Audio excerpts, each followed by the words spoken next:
So what you see here is the backend. I'll switch straight to the front end.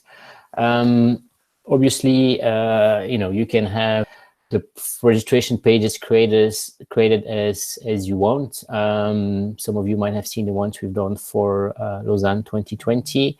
I guess where we have quite some flexibility is not only into the way you set up the forms and the information you put on the forms, but as well as the different information you show front end and you request depending on in which phase of the recruitment or assignment you are in when dealing with the volunteers. For the ones which haven't been into the previous calls, EventWorks has this back office where you have all the data coming in, and from there on, you can obviously manage your data and the functionalities you need to manage, in this case, volunteers.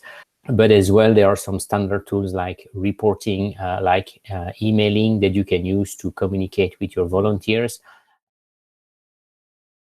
You can really tailor the tabs you show based on the different processes you're in. So here I have just two examples without going into too much detail, but you see that you can have different tabs. In this case, for Laszlo Voringer, you can have training, accreditation, uniforms, whereas at this particular stage of the process, just requires some information on availabilities, functions, etc. The reason why I mentioned this and why I won't go too much in detail afterwards is that really you can tailor your process or you can tailor the system according to your process. It's something that we always take as something which is important. We don't want to impose the process by the system. We really want the system to be able to fit to your processes. This is what we did for Lausanne 2020. In this case, which was a demo we did recently, the process is different than, for example, what we did for Lausanne 2020. Very classically, you can create a volunteers account with the different fields that you can set. I'll just put my favorite example. There we go. So you see here, and I have created my account, and I have a number of fields, and I've as well, I received an email that you probably don't see because I'm only sharing my browser screen that is confirming my creation of my account. You see that here I have a number of tabs with terms and conditions. I can have a download form here with the terms and conditions. I can have a pop-up box as well, same. And I can really, I would say, design my registration form according to the different needs I have. And this is where the system is extremely flexible, the way you would like to set up things. And like I said, I won't spend too much time on this. I'll just show you one little example. So this is the way we had set this up, is that you have kind of a three-step process where first you create an account and put some information on your experience and so on. Then it's validated by the organization back office. Based on the status, you are then redirected again, if you are accepted, to your registration process, where you have I would say the main or the bulk of your process, where you define your skills and so on, which I'll get back to. And then at the second stage, once you have missions which has been assigned, you again receive an automatic email where you then can confirm your different missions, where then based on your process, you have things like accreditation and uniform information you can or you need to submit with again some downloads if you need to. So that's, I think, from and I'll go a bit more in detail, but from a general perspective, I think it's important to understand that you can really define your front end in such a way that the front end will really follow your volunteer process you have defined. So nothing on our end is hard coded. So which means that if during the course of the event your process is slightly deviating from what you had originally envisaged, obviously you can change yourself basically these different things. The core of the system is obviously around the elements related to the volunteer, which is both his availability as well as the functions he wants to apply for, as well as the skills, either specific skills or languages that a volunteer has. What we have not done here is you can have a fourth block where you can have venues. This is what we use as well for Lausanne, where basically if you have an event with multiple venues, you can also have the volunteer choose or communicate his preferences based on the different venues. So obviously that's the core of the system, and this is what we call our volunteer plugin, which I'll show you from the backend in a minute. And there are quite a few options you can define in the plugin. One of the options is you can define if you're using full days or if you're using half days, or basically we actually split them up in 3. This is a setting that you define from the onset. You here see that for this event, we have done it by day. What you cannot do is obviously switch from a day to a split of a day, because obviously if you ask for availabilities on the day, or you can start from the principle that that person is then available all day. But usually once you have defined your setup from an availability perspective, either by day or half day, this is then set in the system. The other thing you can define in the system is what are the blocks you want to show from a front end.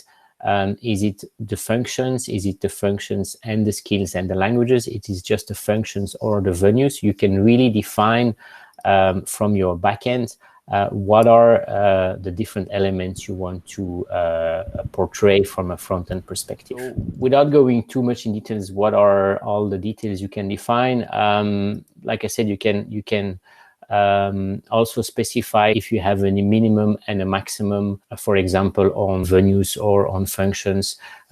This is a way of forcing people to make a choice and choose for a preference, because if you say it's minimum 1 and maximum 3, it's forcing people to only select 3 out of the, let's say, 10 functions. Obviously, you will not know out of the 3 which one is more preferable than the other. The other thing you can do as well is you can have your availability, which is variable by the venues or sometimes by the functions, because, for example, and this is what we did for Lausanne, if you have ski disciplines which are in Lausanne, which is only on the 2nd week, so if you choose the venue Lausanne, you will obviously not be able to put any availability the 1st week, because there is nothing related to sport and to the Lausanne venue in the 1st week. So these are small things, but important, that you can define from an availability perspective.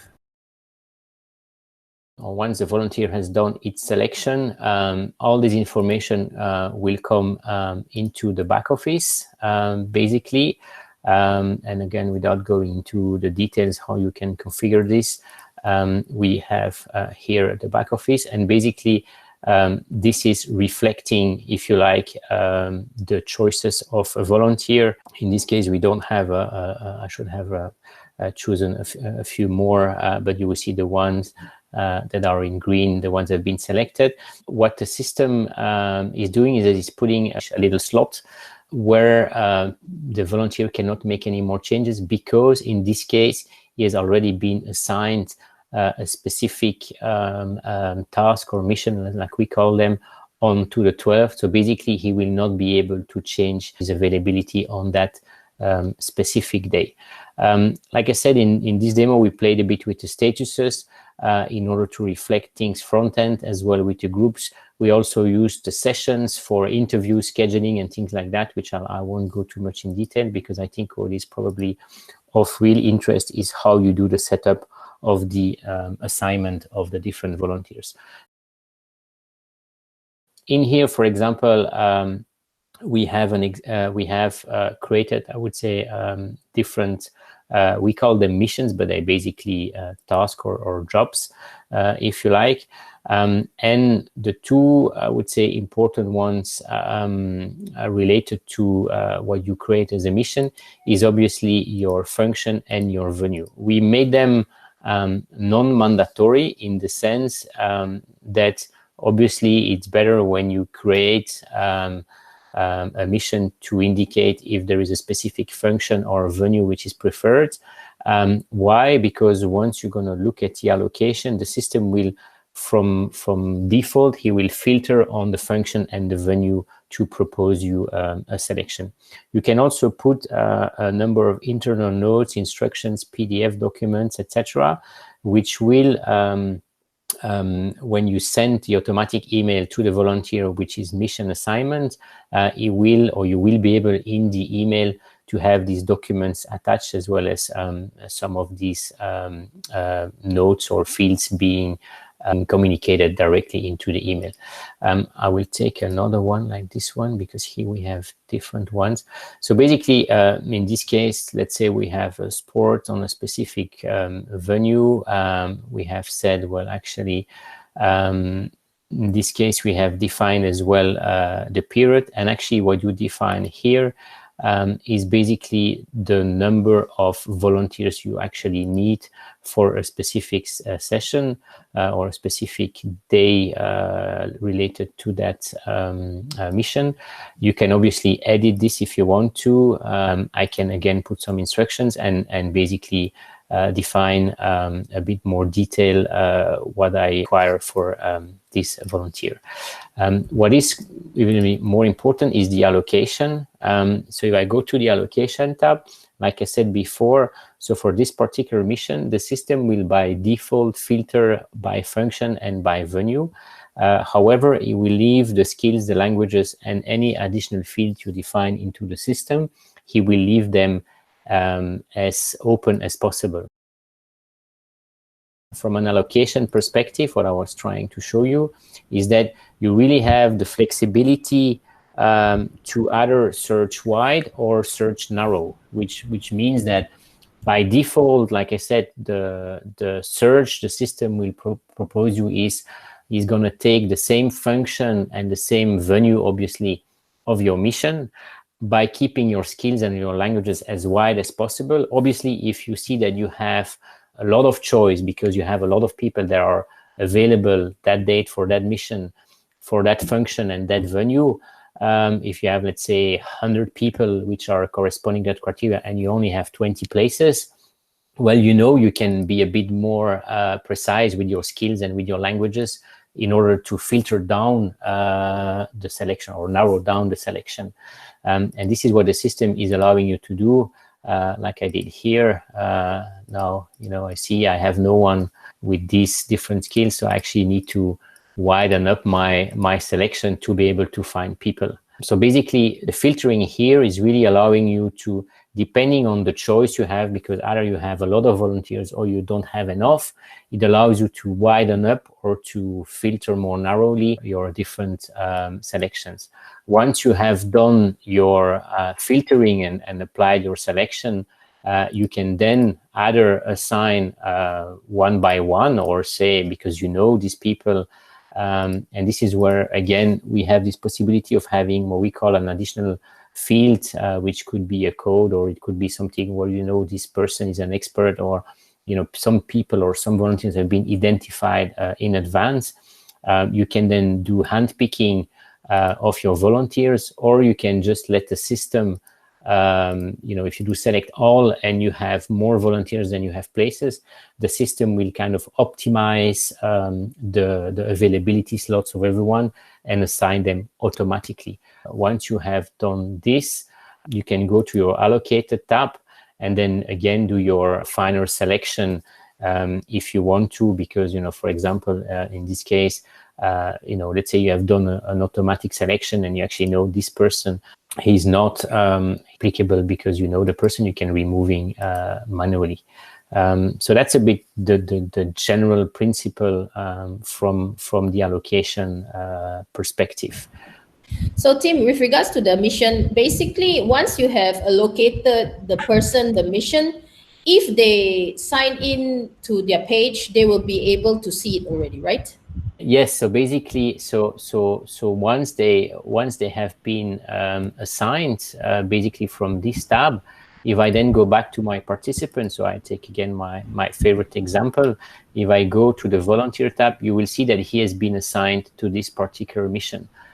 So the system will do two things. One, he will record for which mission is being assigned, he will log his availability front end.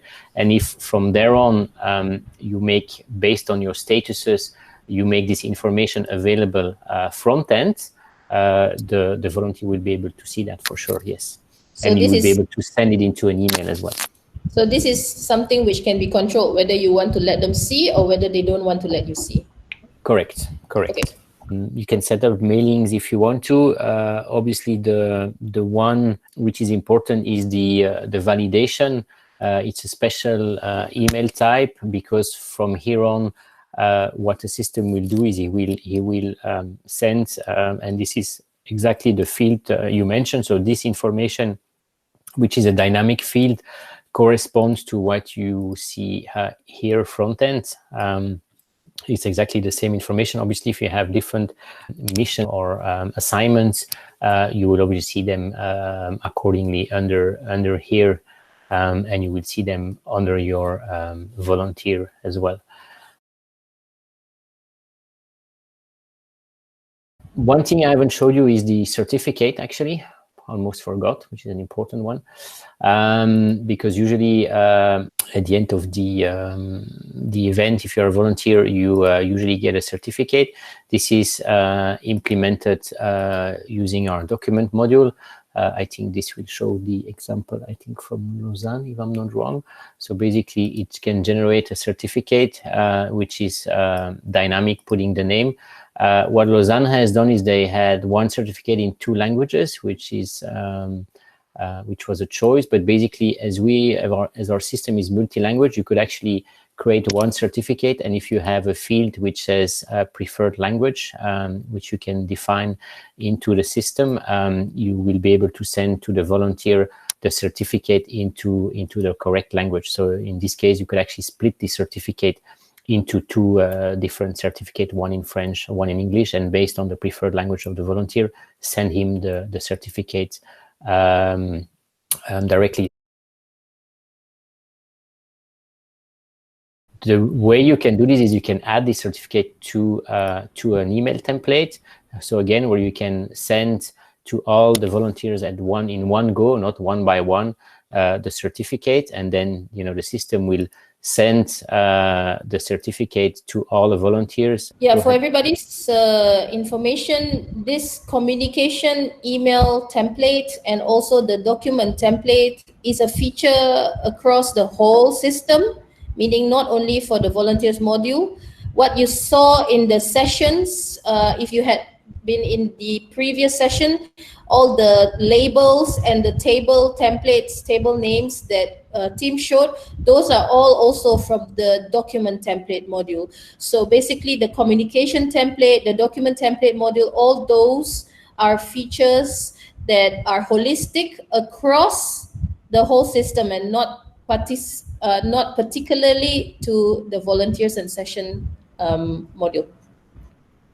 Yeah, correct. And then obviously, as this is a global system, the link with accreditation can be quite easy, in the sense that you can link to the volunteer the different accreditation categories. We did it partially for Lausanne, so it also allows you to an easier integration. And again, probably better to look at the questions, but the thing I haven't showed you is that you could use our access control system for things like uniform distribution, where you, if you scan this QR code, the uniform distributed will switch on yes. And basically, you can send an automatic email to all the volunteers giving information on uniform pickup with the QR code into the email, or again, using the document module. And then they just show this when they arrive, they get scanned, and the system will automatically switch this field uniform distributed on yes, basically. So I'm pleased to introduce you Ameline, which is also on the call, which was a proud volunteer of the Youth Olympic Games. In this case, you see there are a lot of back office fields. So basically, everything you see in blue is a front end field. Everything in where there is no blue dot, it's all a back office field where basically you can create as many as you want. So we're not going to go too much into details in Ameline's details, but we also have some calculated fields. Basically, based on the date of birth, it's calculating as well the age. This was important for Lausanne because depending on the country and the age requirements were different. What we did as well with Lausanne is that you had to register your availability for minimum 6 days. So it's not also something we could enforce into the system. At the end of the day, they didn't use it because they were a bit afraid they would not have enough volunteers, but they ended up having way too much. You can also have, and this is a front-end field, for people under 16 have a parental agreement to be uploaded from the front end, so that you know that someone which is under 18, or between, in this case, between 16 and 18, has to have a parental agreement, and so on and so forth. And let's see if we have some other back office fields. There you see, so this is again some information. I'm trying to see if they had a back office field, experience. This is kind of related to all the questions they had on the form, uniform, etc. So yeah, but yeah, as the system is flexible, you can create as many fields from the system as you want to.